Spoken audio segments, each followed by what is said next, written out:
दीपक जी, राहुल गांधी पर हम चर्चा कर रहे हैं और देखिए पूरी सियासत पिछले 6-8 महीने से, कई बार बोल चुका हूं इस लाइन को, राहुल गांधी के इर्द गिर्द ही है। प्रधानमंत्री नरेंद्र मोदी अभी तक रहते थे, मन की बात करते थे, बहुत लोग सुना करते थे रेडियो लगा करके, लेकिन वो तस्वीरें अब धीरे धीरे कम हो रही हैं, गायब हो रही हैं। कुछ हैं स्पॉन्सर्ड तस्वीरें और सत्ता पक्ष है तो होंगी भी, लेकिन दूसरी तरफ हम देख रहे हैं कि राहुल गांधी को लेकर के यहाँ से वहाँ तक, यानी देश से विदेश तक जो बातें हो रही हैं, वो बातें भी यहाँ बहुत ज़्यादा खटक रही हैं सत्ता पक्ष को। और यहीं से शुरुआत होती है कि क्या सचमुच ये जो पूरा का पूरा दांव है ये उल्टा पड़ गया है? क्या कर्नाटक का चुनाव उसमें बहुत बड़ी जो है आज की तारीख में परेशानी का सबब है? किस रूप में आप देखते हैं? मोदी की कार्य पद्धति को देखता हूं और उनका जो राइज देखता हूं और सत्ता पर जो लगातार पकड़ बनाए रखे हैं, तो उसके कुछ कारण हैं। जिस तरीके से दुनिया भर के निरंकुश शासक जो होते हैं या तानाशाह होते हैं, किस तरीके से पूरे समाज, देश और पूरे लोगों पर कब्जा कर लेते हैं, बिल्कुल लगभग वही पद्धति जो है आप देखिए कि मोदी ने भी अपनाई थी। सबसे पहले उन्होंने क्या किया, जनता के दिलो दिमाग पर कब्जा किया कि भाई अभी तक भ्रष्टाचार हो रहा था और एक ऐसा महामानव अवतरित होने जा रहा है जो सारी समस्याओं का जिसके पास हल है, वगैरह वगैरह जो है। दूसरी बात जो आप देखिए कि अज्ञात लोगों के खिलाफ घृणा फैलाना और अज्ञात गर्व पैदा करना, ये लगभग हर निरंकुश जो शासक होता है या तानाशाह होता है या जो लंबे समय तक राज करना चाहता है, वो लोगों के बीच ये भावना भर देता है कि फला फला जो है वो तुम्हारा शत्रु है या फला फला चीजों पे गर्व कीजिए। अब वो अलग बात होती है कि गर्व जो घृणित सबसे खराब से खराब चीजों पर भी वो घृणा करना उनको सिखा देता है। उसके बाद आप आइए कि हर तानाशाह जो होता है, हर निरंकुश शासक जो होता है, वो विपक्ष को खत्म करता है। फिर उसके बाद वो जनसंचार के माध्यमों पर कब्जा कर लेता है, न्यायपालिका को कमजोर करता है,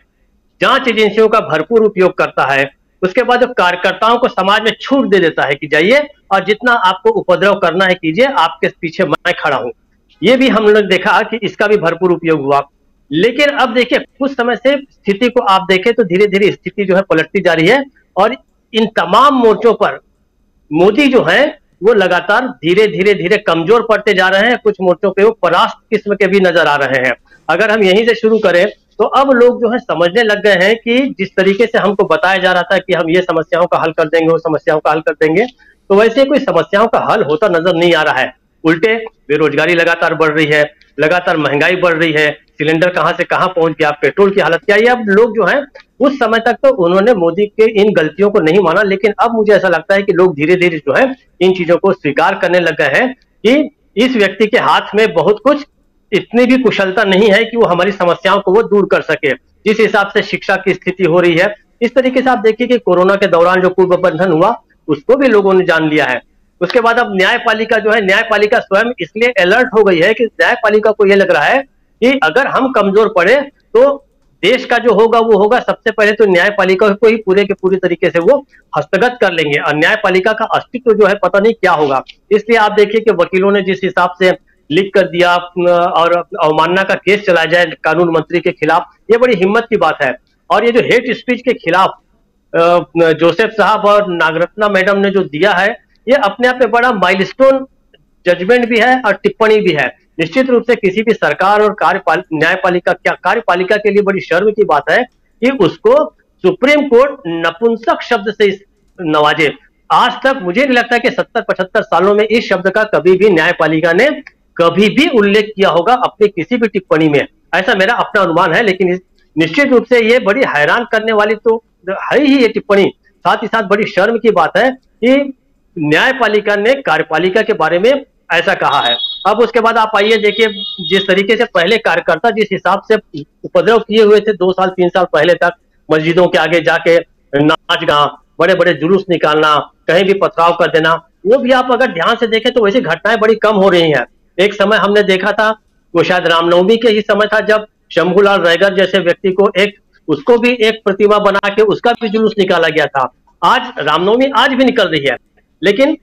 पहले के मुकाबले कुछ संयमित हो रही है, पहले के मुकाबले कुछ उसमें वो सब चीजें नहीं है जो हम उस समय पहले तक देख रहे थे। क्योंकि उस समय जो लोग थे, उस कार्यकर्ता जो उसमें शामिल होते थे, बड़े उग्र किस्म के थे और अनावश्यक थे। अब इसमें जो अंतिम है, आप देखिए कि लोकसभा में भी उन्होंने राहुल गांधी को निकाल तो दिया, लेकिन जनमानस जो है और जो लोगों की जो भावना है वो राहुल के साथ धीरे धीरे जुड़ती जा रही है। तो निश्चित रूप से एक ऐसे सारे मोर्चे जो हैं वो बीजेपी लगातार हार रही है। यहाँ पर जो उन्होंने कार्यकर्ताओं के बीच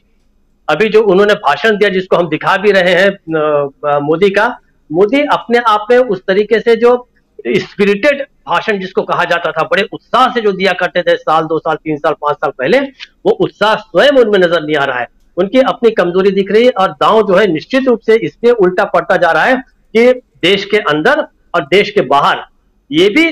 जो हो रहा है वो अब वो जो है लोग समझने लग गए हैं कि राहुल के खिलाफ न केवल अन्याय हुआ है बल्कि भारत की पूरी लोकतांत्रिक प्रणाली है, लोकतांत्रिक पद्धति है, वही खतरे में आ गई है। अब जो विदेश से जो बहुत सारी जो प्रतिक्रियाएं आ रही हैं, ये बता रही हैं कि पूरी दुनिया इससे चिंतित करे, जिसका वर्णन तो टंडन जी ने पहले बता दिया है। भारत जैसे देश में देश का अलोकतांत्रिक होना या यहाँ पर किसी तानाशाह का राज करना जो है पूरी दुनिया एफोर्ड नहीं कर सकती, इसलिए सारी दुनिया जो है इसको लेके चिंतित है। दांव लगातार उल्टा पड़ रहा है और जो अंतिम दांव जो उल्टा पड़ेगा कर्नाटक के बाद, मुझे ऐसा लग रहा है कि मोदी के खिलाफ भारतीय जनता पार्टी के अंदर ही या तो कोई विकल्प की तलाश शुरू हो जाएगी, और अगर ऐसा बीजेपी नहीं करती तो वो बहुत बड़ा खतरा जो है 2024 के चुनाव में उतारेगी, अगर लेगी, अगर वो मोदी के नेतृत्व में ही यह चुनाव लड़ने जा रही है। तो ये अभी से ऐसा स्पष्ट दिखने लग गया है। अगले 2-3 महीने बहुत क्रूशियल हैं भारतीय जनता पार्टी के लिए भी, और भारत का जो लोकतंत्र है, मुझे लगता है कि अपनी खोई हुई जमीन जो है वो धीरे धीरे पाना शुरू कर दिया है उसने, और निश्चित रूप से वो पालेगा। राजीव जी। जी आप बार बार प्रधानमंत्री नरेंद्र मोदी के नेतृत्व में चुनाव होगा या नहीं होगा ये बात करते हैं दीपक जी, और ये बात बीजेपी के लोग पता नहीं कब बताएंगे कि क्या होने जा रहा है, लेकिन अभी तक तो यही दिख रहा है कि यहाँ प्रधानमंत्री नरेंद्र मोदी 2 बार प्रधानमंत्री बन चुके हैं और तीसरी बार भी बनने का ख्वाब ज़रूर देख रहे होंगे। लेकिन यहाँ पर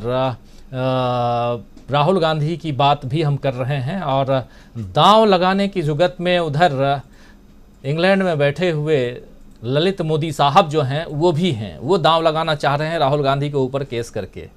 ज़रा समझना चाहता हूँ प्रोफेसर अखिल स्वामी जी, ये ललित मोदी,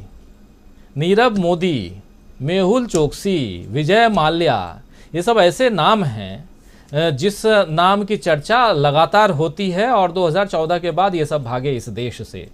और उस पर भी बीजेपी सरकार घिरती है। लेकिन अब इनको अपनी चिंता होने लगी है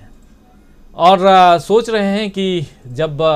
डुबकी लगा ही रहे हैं तो हम भी डुबकी लगा लें। जब राहुल गांधी को 2 साल की सज़ा हो गई है, हम लोगों का नाम लेने मात्र से